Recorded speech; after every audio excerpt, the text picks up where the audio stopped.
to Puppets and Puppet Productions. I'm Dr. Sickler-Voigt. Let's get started with puppets. First, you need to find your inspiration. You want to have a good show, so being inspired is key. Learn about global puppet creations and performances, and select a meaningful story. Identify how many puppet characters your show will need. And when you're teaching students about puppets, you could see this example of a Javanese puppeteer creating a shadow puppet. These are wonderful resources to teach children. Puppets come in many forms. Choose the best materials to design your puppet. Puppets can have soft and hard forms. Think of the textures that you want to use. Will your puppet be furry, smooth, soft, etc.? When planning your story, you might look to fairy tales and popular culture. Some students find inspiration from the big ideas presented in fairy tales and visual culture. Look to children's books, cartoons, and movies, and you'll see the example of Little Red Riding Hood on the left-hand side. There are also wonderful cultural folk tales from around the world. You'll see that each culture has rich and meaningful folk tales.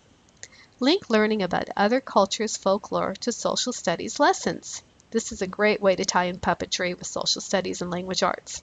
Research the meaning of the context and symbols in specific cultures' folklores. You can also look to contemporary artists. Here is the artist Pablo Cano. He's a Cuban-American artist based in Miami.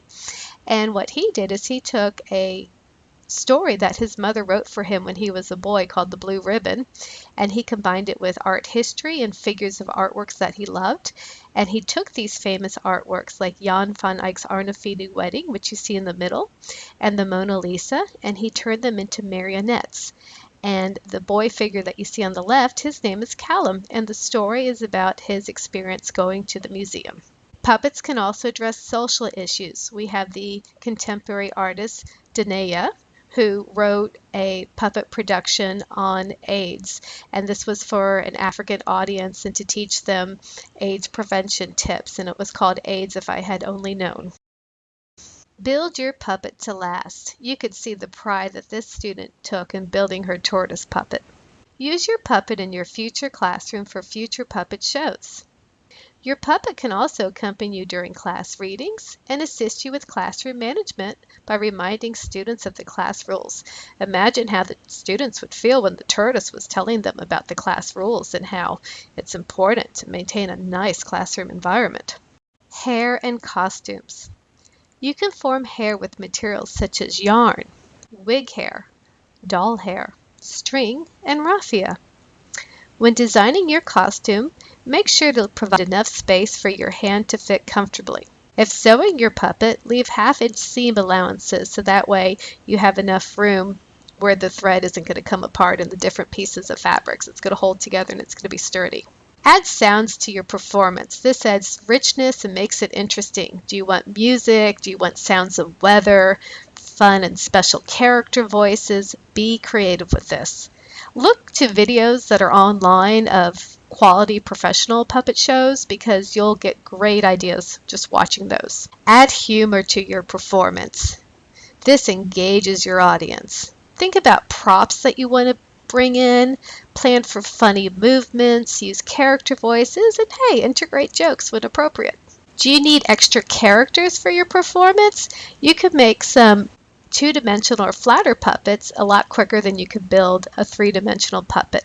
Look to materials such as paper plates, paper bags, wooden spoons, cardstock. These are wonderful resources. And then you could decorate them with paint, markers, textile, and three-dimensional paper forms. And that's how you can have extra characters. Let's say there's 3 people in a group for your puppet show and it has 4 characters. Build an extra little prop puppet.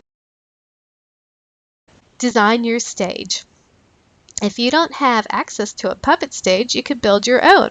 If you look at Cody's example here, he used a science board to create his puppet show stage. Also, in your classroom, you could use a doorway or a table, so don't think you have to have an expensive stage to create a puppet show. And as always, such is life, practice makes perfect.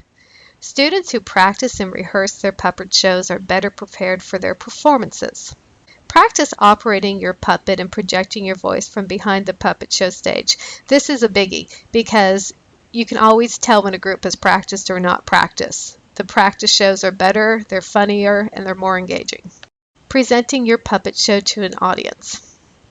Remember, puppet performances are meant to share. Present your puppet show in front of children, your classmates, other classes, parents, community members, and administrators. This is great in the school environment because it shows that you're forming a sense of community.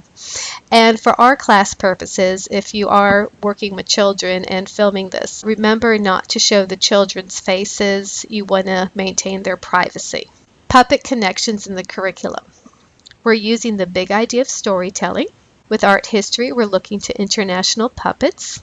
We're integrating language arts and social studies into the visual arts for our curriculum. And for student creativity, we're designing original puppets, we're designing a set, and we're including storytelling. Puppet production and show criteria.